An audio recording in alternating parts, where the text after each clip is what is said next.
감사합니다. 오늘 설교 제목이 뭡니까? 하루살이와 낙타.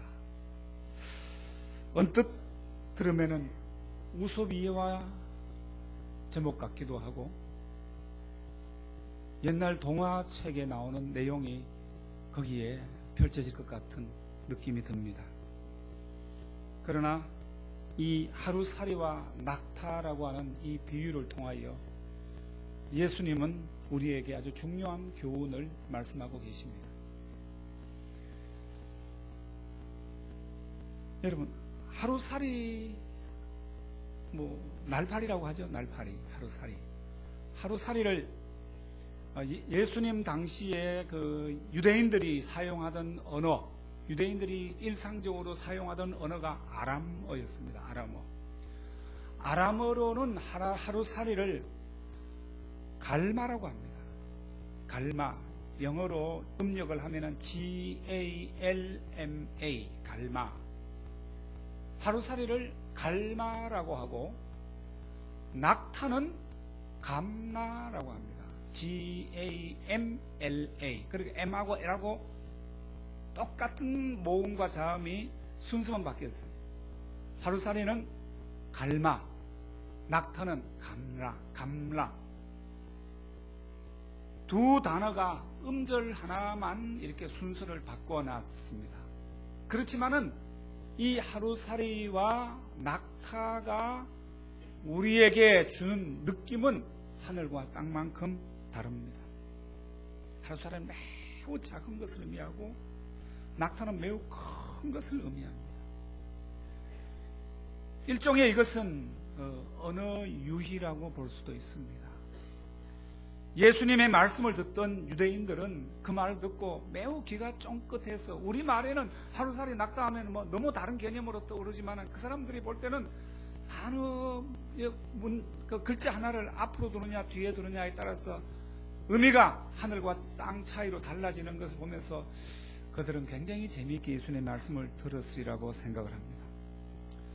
이 하루살이와 낙타라고 하는 이 대조적인 하나의 어떤 그 표현을 통하여 예수님이 하시려고 하시는 말씀의 핵심은 하루살이는 걸러내고, 24절에 나오죠. 맹인된 인도자여, 하루살이는 걸러내고 낙타는 삼키는도다, 이렇게 말씀했습니다. 하루살이는 걸러내고 낙타는 삼킨다. 이게 무슨 뜻일까요? 이것은 당시 이스라엘 백성들의 생활 습관, 생활상에 근거해서 예수님께서 하신 말씀입니다. 팔레스틴 지역에는 물이 아주 귀했고, 그나마 물이 있다 하더라도 별로 물이 질이 좋지 않았습니다. 그래서 사람들이 포도주를 거의 물 대용으로 마실 정도로 포도주가 널리 음용이 되고 있었습니다. 여러분, 포도주라고 하는 것이 그 속에 만들어지게 하는 단 포도로 만들기 때문에 그냥 포도를 둬도 그렇지만은 그걸 포도주를 만드는 과정이나 포도주를 만들어 놓으면은 순식간에 거기에 벌레들이 몰려듭니다. 파리, 벌, 개미, 온갖 그 곤충들이 거기로 몰려듭니다. 그렇게 포도주로 몰려드는 곤충 중에 제일 작은 것이 하루살이입니다. 제일 작은 것이 하루살이. 그래서 유대인들이 잠깐 눈을 돌리고 나면 벌써 그 포도주에는 온갖 이 벌레들이 거기에 떨어져서 죽고 했기 때문에 그것을, 포도주를 마시려면 천이나 또 채에다가 받쳐서 걸러내고 포도주를 마시곤 했습니다. 여러분, 요즘 날파리하고 전쟁하고 있죠? 과일을 잠깐 깎아놔도 돌았으면 벌써 이놈이 날아다니고, 그래서 저는 저희 집 사람한테 우리 음식물 찌꺼기를 냉장고에 넣자. 거기 넣으면 제일 안전하게 쓰질 못한다. 근데 저희 집 사람은 별로 찜찜하게 생각을 합니다. 어쨌든 간에 우리는 이 여름철에 하루살이와 전쟁을 벌이고 있습니다. 이것이 국에 떨어지거나 또 뭐 그냥 좀 뭐 과일 같은 데 올라오면 그냥 쫓아내고 우리가 그냥 먹지만 국에 떨어지면은 국을 어떻습니까? 여러분 건지고 드십니까? 국을 어떻습니까? 어쨌든 간에 찜찜해서 잘 음식을 못 먹습니다. 우리는 위생상의 이유 때문에 하루살이를 걸러내고 또 그렇게 하지만 유대인들의 경우에는 하루살이를 그렇게 알뜰하게 걸러낸 이유가 위생상의 문제 때문이 아닙니다. 그것은 종교적인 문제 때문입니다. 하루살이하고 종교하고 무슨 상관이 있느냐? 그 이유는 유대인의 레위기에 나오는 종교의식법에 의하면은 음식 규정이 나오는데 그 음식 규례에 의하면은 사람이 먹을 수 있는 동물이 있고 먹어서는 안 되는 동물이 있습니다. 정결한 짐승이 있고 불결한 짐승이 있습니다. 곤충들은 대부분 불결합니다. 발이 있고 날개가 있고 기어다니는 발이 있는 곤충은 다 부정합니다. 그걸 먹어서는 안 됩니다. 그래서 하루살이도 가만 보면은 날개가 있고 발이 있기 때문에 그건 부정한 거예요. 그건 먹어서는 안 된다 해가지고 그들이 이렇게 열심히 걸러냅니다. 혹시 밤이 어두워서 그 속에 포도주에 날파리가 빠졌는 줄 모르고 포도주를 마셔서 날파리가 몸속에 들어가면은 율법을 범하는 큰 죄를 짓는다고 생각했기 때문에 그들은 굉장히 세심하게 그 하루살이를 걸러내고 했습니다. 얼마나 정성을 기울인지 모릅니다. 그래서 이들이 어디 여행을 하더라도 꼭 물이 귀하고 물이 안 좋기 때문에 물 대신에 이 포도주를 가지고 부대에 포도주를 가지고 다녔는데 가서 먹으려고 보면 벌써 하루살이 거기 빠져 있어요.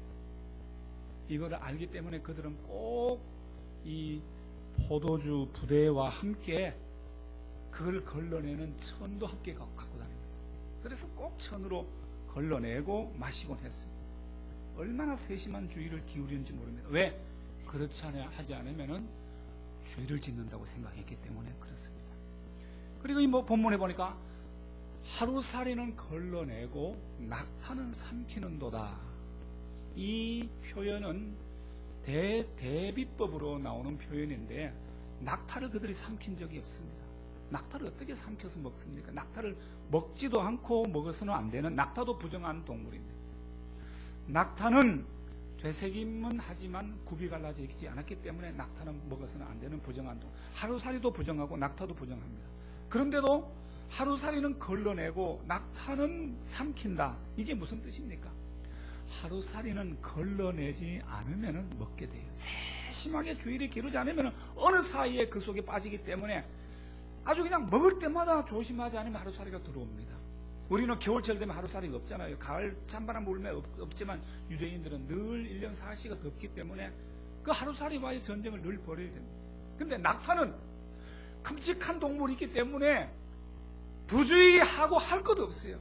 의도적으로 그걸 잡아먹으려고 하지 않은 한은 낙타는 부주의해서 사람들이 먹을 이유가 없습니다.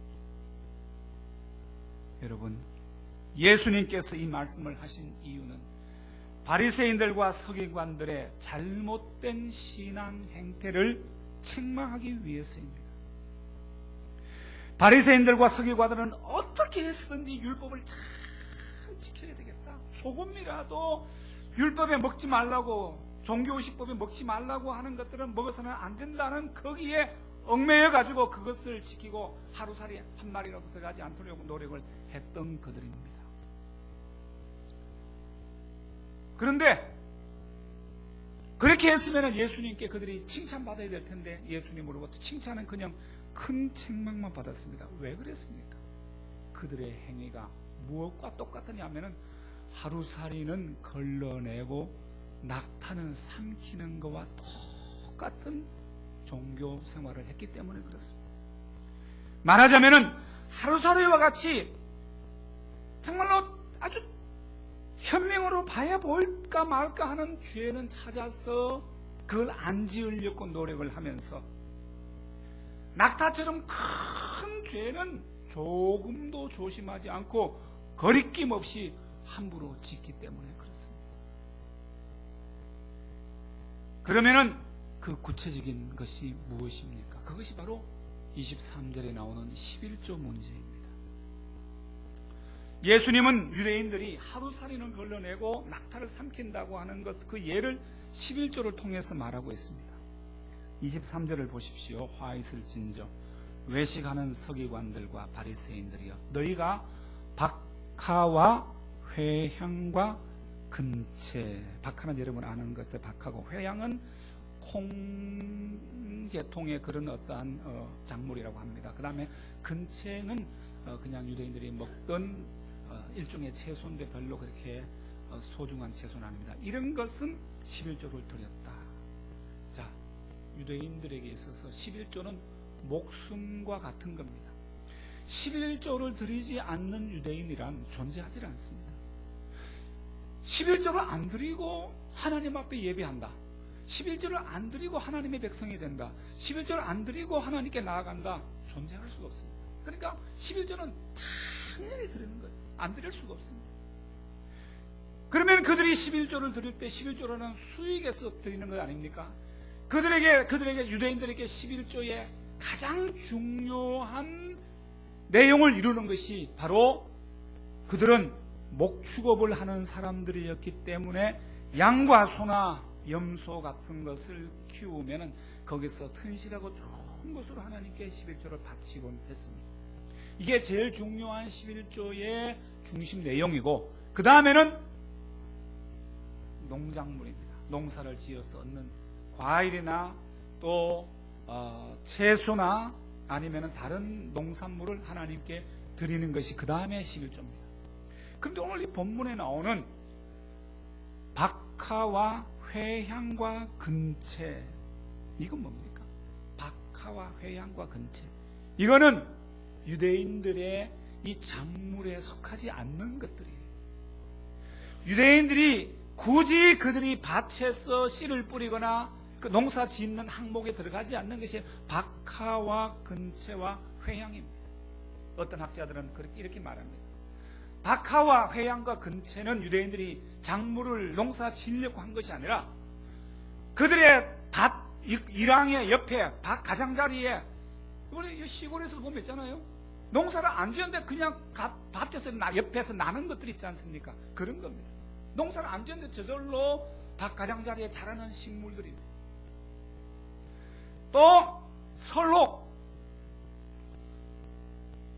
박하와 근체와 회향을 재배를 했다 하더라도 이것은 수입으로 환산하기에는 너무 미미한, 정말로 수입으로 환산하기도 미미한 그런 작물들이 바로 박하와 근체와 회향이었습니다. 그럼에도 불구하고 유대인들은 동물의 11조, 농산물의 11조, 그 다음에는 그들이 주산물이라고 볼 수 없는 박하와 근체와 회향까지도 현명을 끄고 찾지 다 이잡듯이 찾아가지고, 여기 수입이 발생했구나, 그까지 다 찾아가지고 하나님께 11조를 드렸습니다. 이거 정말 우리가 칭찬해야 될, 본받아야 될 부분이에요. 유대인들은 이처럼 미미하고 작은 것까지라도 꼬박꼬박 계산해서 한 치 빈틈없이 하나님 앞에 구별해서 11조를 드렸습니다. 여러분 어떻습니까? 여러분 11조 생활을 하고 있습니까? 하더라도 뭐 대충 그렇게 하고 있지 않습니까? 우리의 기준으로 볼 때 유대인들의 이렇게 엄격한 11조 생활은 정말 우리가 본받고 배워야 될 부분들이 여기 많이 있습니다. 이처럼 그들의 11조 하나님께 드리는 모습은 정말로 칭찬받아 마땅할 부분인데 예수님은 칭찬하시지 않았어요. 그 이유는 뭡니까? 어쩌면 드리지 않아도 무방할 것에 대해서까지라도 꼬박꼬박 드리면서도 더 큰 것에 대해서는 관심을 기울이지 않았기 때문에 그렇습니다. 23절 중반부에 나오죠. 너희가 박하와 회양과 근처의 11조는 드리되 율법에 더 중한 바 무엇? 정의와 긍휼과 믿음은 버렸도다. 여기 나오는 정의와 긍휼과 믿음을 버렸다는 이 말씀은 미가서 6장 8절에 나오는 여호와께서 내게 구하시는 것이 오직 정의를 사랑하며 정의를 행하며 인자를 사랑하며 겸손히 내 하나님과 함께 행하는 것이 아니냐 하는 말씀을 예수님께서 인용한 것이라고 보여집니다. 말하자면 유대인들은 율법에 언급하지 않는 것까지라도 규정을 만들어서 철저하게 지키면서 율법의 큰 정신은 내다버린 거예요. 여러분 한번 보십시오. 11조 안식일 준수, 하나님께 드리는 절기와 예배, 이런 것들 다 뭡니까? 하나님과의 관계입니다. 하나님과 인간과의 관계입니다. 그런데 여기서 나오는 정의, 긍휼, 믿음 했는데 이 믿음은 하나님에 대한 믿음으로 보기보다도 대부분 학자들은 인간 사이의 신의라고 합니다. 신시라. 말하자면 이들은 하나님과 관계되는 것은 철저하게 그렇게 막 목숨 걸고 지키는데 인간과의 관계에서 이루어지는 일에 대해서는 관심이 없습니다. 무관심합니다. 아무렇게나 막 합니다. 이러한 이중적인 그들의 모습.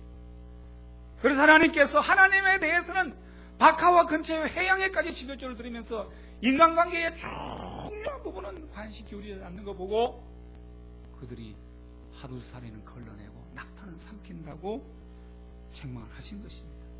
그들은 율법의 가장 중심적인 내용, 가난한 사람들의 권리를 보호하는 정의, 바른 것, 공정한 것, 이웃에 대해서 베풀어야 될 자비와 사랑과 긍휼, 그리고 인간관계의 중심을 이루게 되는 신실함과 신의, 이런 것은 없었던 것입니다. 오로지 어떻게 하면 내가 조금도 일전 한 푼도 하나님 앞에 실수하지 않고 11조를 제대로 드릴 수 있을까? 어떻게 하면 안식일인데 안식일날 금요일 우리로 말하면 금요일 해가 질 때 우리로 말하면 오후 6시경에 안식일 시작되는데 안식일이 시작이 될 때 그날 딱 구별해서 그 시간부터 안식일을 잘 지킬 수 있을까? 이런 데는 목숨을 메고 있지 다른 데는 관심이 없었어요. 그렇기 때문에 그들은 박하와 근처와 회양까지라도 11조 드리고 나서는 봐라, 나는 여기까지 이렇게 열심히 11조를 드렸으니까 하나님이 나를 얼마나 기뻐하실까 하는 이러한 자부심과 헛된 정신적 만족 속에서 살고 있었어요. 유대인들은 율법의 규정을 자세하게 만들어서 철저하게 지키기만 하면 하나님께서 기뻐하신다고 생각을 했습니다. 그들이 그토록 목숨 걸고 지키려 했던 것은 11조 외에도 안식일 성수, 음식 규례, 또 그 다음에 이 금식, 이런 문제들입니다. 그러나 그들은 이 안식일과 11조와 금식, 예배, 이런 것을 전체의 정신이 되는 하나님 사랑과 이웃 사랑은 내버리고 없습니다. 그리고 그러면서도 종교적 규례에 매여서 살아가고 있으니 그들의 신앙생활은 영혼 없는 율법주의자가 되어버린 거예요. 하루살이는 걸러내고 낙타는 삼키는 모습이 되어버린 거예요. 여러분, 저는 이것은 결코 예수님 당시의 유대인들의 문제만은 아니라고 생각합니다. 교회가 존재하는 한 이런 형태의 신앙생활은 정말로 없어지지 않고 계속되리라고 저는 생각을 합니다. 오늘도 여전히 똑같이 서기관과 바리새인과 같이 신앙생활하는 사람들 여전히 나타날 것입니다. 신앙을 단순히 몇 가지 하나님과 관계되어지는 규정으로만 묶어놓습니다. 예를 들어서 오늘도 11조를 잘 드리고 주일날 딴 데 가지 않고 예배를 잘 드리고 교회 이런저런 봉사 잘하고 또 헌금 잘하고 뭐 특별 새벽기도 있다 새벽기도 잘 나오고 이렇게 하면 나는 신자로서 다 내 의무를 다했다. 이렇게 이런 어떤 몇 가지 규정으로 나의 신앙을 설명을 하고 그걸로 나의 신앙을 점검하고 하려고 하는 이런 것들 물론 상당 부분 맞습니다만 거기에 만족해 있다면 우리가 또 한 사람의 현대판 서기관과 바리새인에 지나지 않을 것입니다. 그래 놓고서 우리도 공정하고 정의롭고 이웃을 사랑하고 긍휼하고 관용, 용서 이런 데 무관심한 사람. 예를 들어 볼까요? 2008년경이었을 것입니다. 지금도 각 회사에서 비정규직 문제는 굉장히 심각합니다. 비정규직 문제가 심각합니다. 2008년도에 비정규직 문제가 국회에서 통과되면서 참 해고 문제가 많이 나오게 됐습니다. 그때 비정규직을 해고하는 문제로 사회에서 가장 주목을 받은 회사가 어딘지 아시죠? 이랜드 그룹입니다. 지금은 요 앞에 있는 그게 없어졌는데 그때 홈에버라고 하는 그 회사를 중심으로 해서 많은 그 직원들이 해고가 됐습니다. 다른 회사에서는 감히 그 칼을 못 꺼냈는데 이 회사는 비정규직을 과감하게 잘라버렸어요. 해고했어요. 그런데 이 회사의 회장님이 강남에 있는 어느 대형교회 장로님이라는 건 잘 알려져 있지 않습니까? 그분이 어느 글인가 어느 간증 집회에서 그런 말을 했습니다. 내가 하나님 앞에 11조를 얼마나 드린지 아느냐? 130억을 드립니다. 11조는 130억을 자기가 계산할 수 있는 거 더 해가지고 드렸는데 정의와 긍휼, 신실함 다 버린 거예요. 11조만 많이 드리면은 비정규직을 얼마나 해고해도 괜찮습니까? 11조만 많이 들으면은 이중장독을 얼마든지 해서 탈세해도 괜찮습니까? 사원들의 눈물을 흘리도록 만들어도 괜찮습니까? 과연 그렇게 번 돈으로 드린 11조를 하나님이 받으실까요? 하루살이는 걸러내고 낙타를 삼키는 모습입니다. 또 오래전 신문기사에서 읽은 것인데 잊혀지지 않았어. 인용을 해보겠습니다. 어느 지역이라고 말하면 여러분 금방 알기 때문에 그 지역은 얘기하지 않겠는데 아주 큰 교회 앞에 주차장에 버스 정류장이 있었어요. 이분이 기자인데 거기서 버스를 기다리고 있는데 앞에 한 서너 사람이 있고 이제 이분이 줄을 서서 기다리고 있는데 앞에 있는 한 두 사람이 버스에 잽싸게 올라가고 이분이 이제 그 다음 몇 자리로 올라가서 갔는데 자리가 다 차버린 거예요. 앞에 두 사람이 갔는데 다 차버린 거예요. 먼저 탄 사람이 가방에서 성경책 깨가지고 꺼내가지고 앞자리 찬송가 꺼내서 손수건 꺼내가지고 다 차려. 그리고서는 이 사람이 당황해서 이렇게 있는데 권사님 빨리 타세요. 집사님 빨리 타세요. 자리 잡아놨어요. 이 기자가 하도 허탈해서 저분들이 분명히 예배를 드리고 온 분들인데 그분들의 예배는 어떤 예배인가? 자리 잘 잡게 해달라는 예배인가? 질서를 무너뜨리는 예배인가? 여러분 우리 이때 대해서 별로 의식이 없습니다.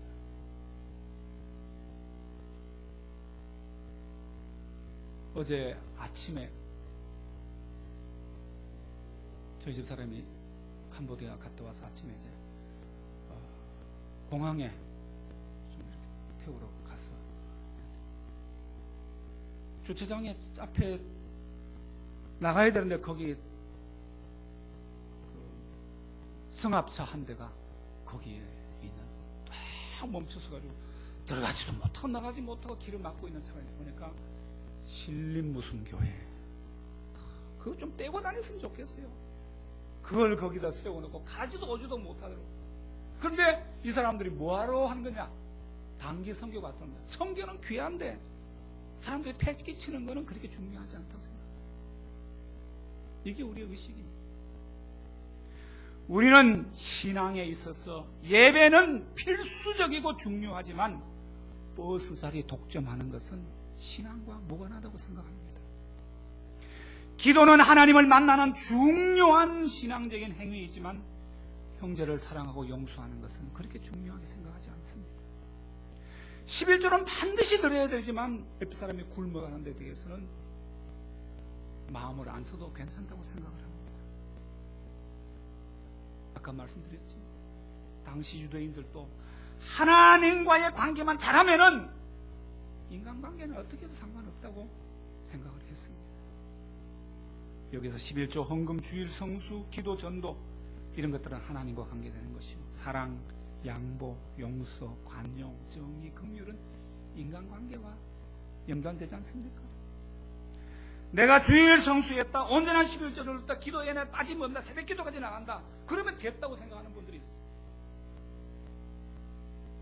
여러분, 이런 몇 가지 항목만 잘하면은 좋은 신자, 좋은 신앙을 가진 사람으로 우리가 규정을 하기가 쉽습니다. 그러면서도 이웃을 용서하지 않고 거짓말도 잘하고 걸핏하면 남과 얼굴을 붉히고 화내고 싸웁니다. 때로는 남의 눈에서 눈물을 흘리게 만듭니다. 이거 유대인들의 모습, 당시 예수님 당시 유대인 모습과 다를 바가 뭐가 있습니까?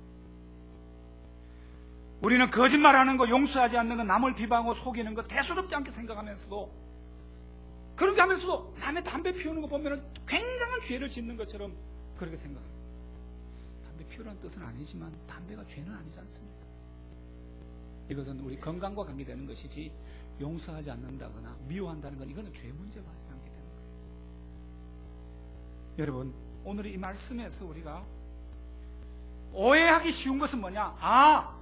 11조를 가르쳐서 예수님은 하루살이, 정의와 긍휼과 신의는 낙타로 보고 계시다. 11조는 정의와 긍휼과 이 신의에 비해서는 너무너무 그 가치 자체가 미미한 것이다. 이렇게 받아들인다면 우리는 오늘 본문을 아주 잘못 이해를 하고 있는 겁니다. 여러분, 11조는 절대로 정의와 긍휼과 믿음보다 적은 것이 아닙니다. 본문이 말하고자 하는 핵심은 한쪽에 치우친 신앙생활을 해서는 안 된다는 거예요. 그들이 바카와 해양과 근처까지 그렇게 하는 것 정말로 칭찬할 거예요. 칭찬할 거다. 그러나 그 작은 것까지 열심히 하면서도 정말로 귀한 것에 대해서는 관심 기울이지 않았다. 그게 작다는 뜻이 아니라 그들은 한쪽으로 치우쳐 있기 때문에 그런 것입니다. 신앙이 한쪽으로 치우칠 때 문제가 있는 것입니다. 자, 나는 봐라, 마음도 너그럽고 사람들과도 잘 지내고 이러니까 11조 뭐 이런 거 또 뭐 이런 거 안 해도 괜찮아. 이거는 정말로 하나님을 기만하는 것입니다. 오늘 본문 분명하게 예수님의 모습을 박았습니다. 23절 마지막 부분을 보십시오. 예수님 뭐라고 하십니까? 그러나 이것도 행하고 11조도 드리고 저것도 버리지 말아야 할 것입니다. 정의와 긍휼과 신의도 버리지 말아야 할 것입니다. 여러분, 예수님이 왜 유대인들에게 11조에 대해서, 그들의 11조 생활에 대해서 높이 평가를 안 했습니까? 이미 그것은 너무 잘하고 있기 때문에, 이미 주일 성수에 대해서 너무 잘하고 있기 때문에, 이 하나님과의 관계되는 것에 대해서는 그들이 말하지 않아도 잘하고 있기 때문에 인간관계에서 잘하지 못하는 부분에 대해서 그들이 예수님께서 강하게 책망하신 거예요. 우리들 모습이 어떻습니까? 우리도 오늘 이 말씀을 통하여 우리는 둘 다 놓치고 있지 않습니까? 오늘 이 말씀을 통하여 하나님의 말씀을 우리 마음에 받고 하나님 사랑과 이웃 사랑, 하나님과의 관계와 이웃과의 관계, 여기에 대해서 균형 있는 믿음으로 세워지는 은혜가 있게 되기를 축원합니다. 우리 하나님 아버지,